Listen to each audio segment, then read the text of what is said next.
अमराई गांव का नाम सुनते ही आंखों के सामने हरियाली की एक तस्वीर उभरती थी।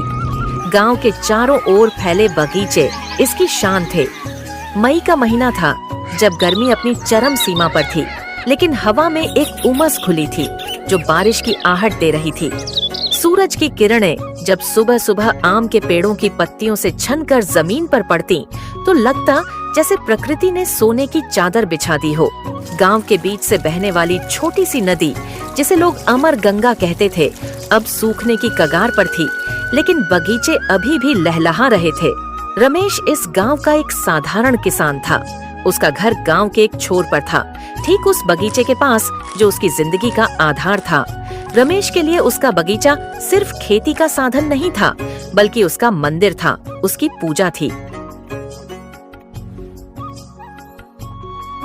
सुबह होते ही वह अपने 12 साल के बेटे छोटू को साथ लेकर बगीचे में चला जाता। छोटू को आमों से उतना ही प्यार था जितना रमेश को। वह पेड़ों के नीचे दौड़ता, कच्चे आम गिनता और चिल्लाता, बाबा इस बार तो बाजार में धूम मच जाएगी। अरे छोटू जल्दी मत कर, आम को पकने दे और मौसम को भी तो देख ले। रमेश को अनुभव था। उसने अपने 30 साल के जीवन में कई बार मौसम की मार देखी थी, कभी सूखा, कभी बेमौसम बारिश। लेकिन इस बार उसे कुछ अलग सा लग रहा था। हवा में एक अजीब सी बेचैनी थी। इतना सोचते सोचते वह घर आ गया। उसने अपनी पत्नी सुशीला से कहा, सुशीला, इस बार मौसम कुछ ठीक नहीं लगता।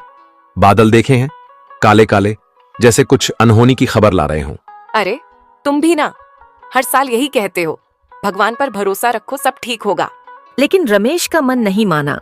वह जानता था कि आम का मौसम सिर्फ फल लाने का समय नहीं है, बल्कि एक ऐसा इम्तिहान है जो हर साल उसे प्रकृति के सामने ला खड़ा करता है।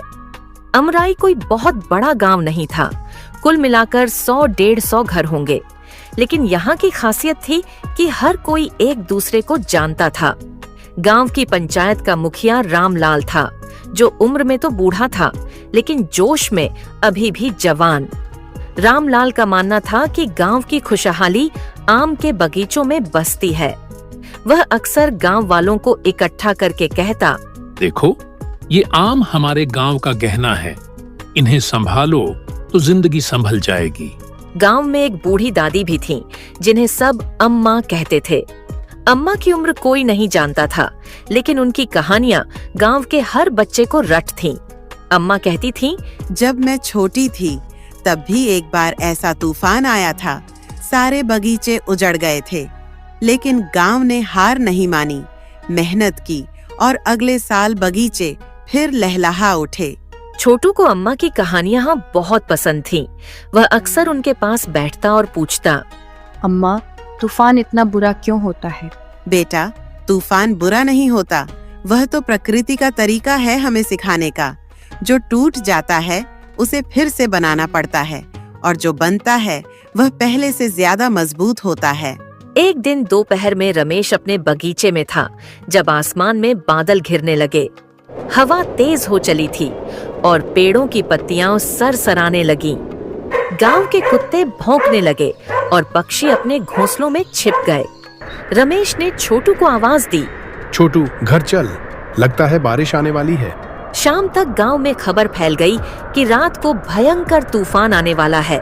रामलाल ने पंचायत भवन में सबको बुलाया और कहा, सब लोग अपने अपने घर संभाल लो, खिड़कियां बंद करो, सामान अंदर रखो, और हाँ, बगीचों की चिंता मत करो, जो होगा उसे बाद में देख लेंगे।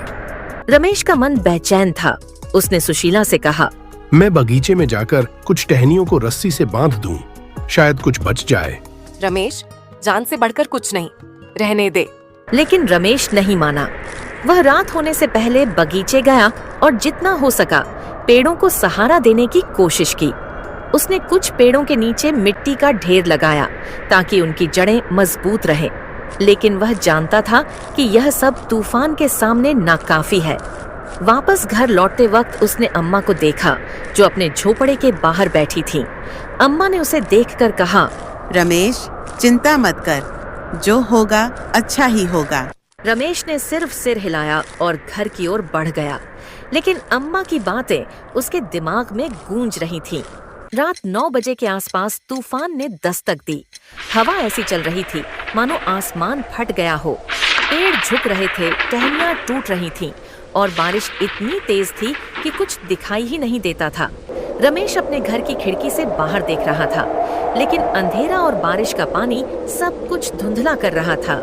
छोटू डर के मारे सुशीला के बगल में सो गया। सुशीला बुदबुदा रही थी, हे भगवान, सब ठीक कर देना। रमेश का दिल बार बार कह रहा था, मेरा बगीचा, मेरे आम। वह जानता था कि इस तूफान में कुछ तो टूटेगा, लेकिन कितना, यह सोचकर ही उसका दिल बैठ रहा था। रात भर तूफान का कहर चलता रहा। कभी हवा की आवाज, कभी पेड़ों के गिरने की आवाज और कभी बारिश की रफ्तार, सब कुछ मिलकर एक डरावना माहौल बना रहे थे। गांव के बाकी लोग भी अपने अपने घरों में दुबके थे। रामलाल अपने घर की छत पर चढ़कर यह देखने की कोशिश कर रहा था कि गांव का हाल क्या है, लेकिन बारिश ने उसे भी नीचे उतरने पर मजबूर कर दिया। अम्मा अपने झोपड़े में बैठी थीं और उनकी आंखें बंद थीं, जैसे वह तूफान से नहीं बल्कि अपने पुराने दिनों से बात कर रही हो।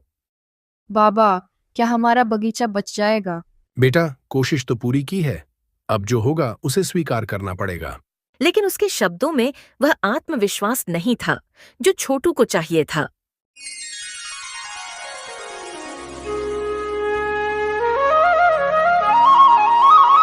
सुबह जब तूफान थमा तो गांव में सन्नाटा पसरा था। रमेश सबसे पहले अपने बगीचे की ओर दौड़ा।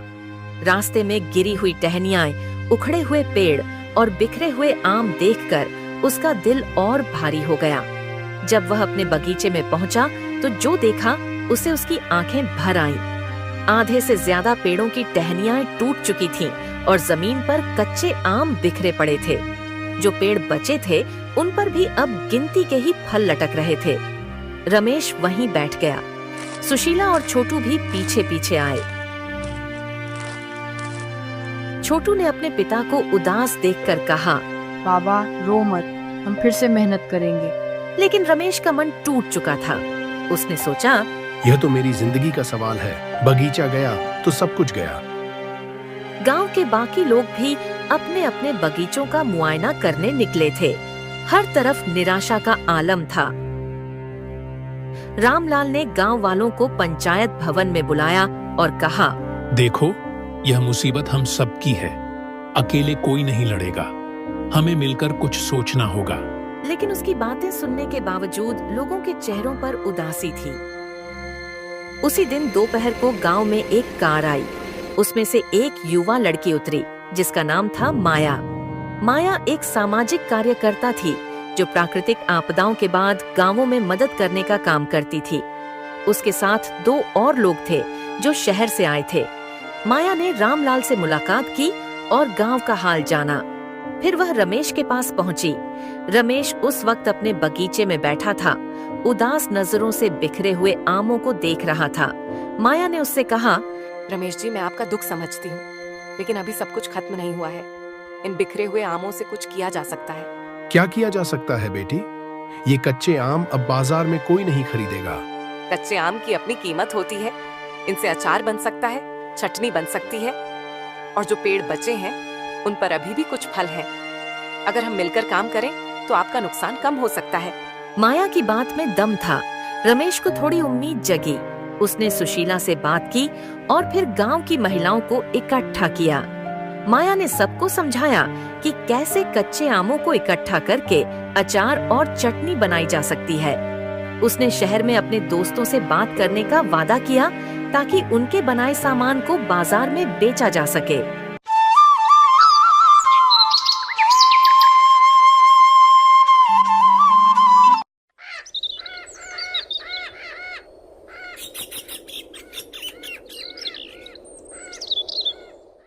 अगले दिन से गांव में एक नई हलचल शुरू हो गई।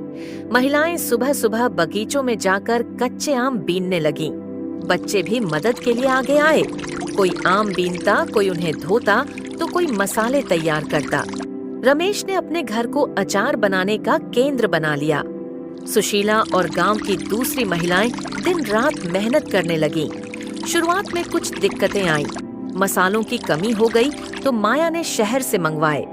डिब्बों की जरूरत पड़ी तो रामलाल ने पास के कस्बे से इंतजाम किया, लेकिन सबसे बड़ी चुनौती थी बाजार तक पहुंचना।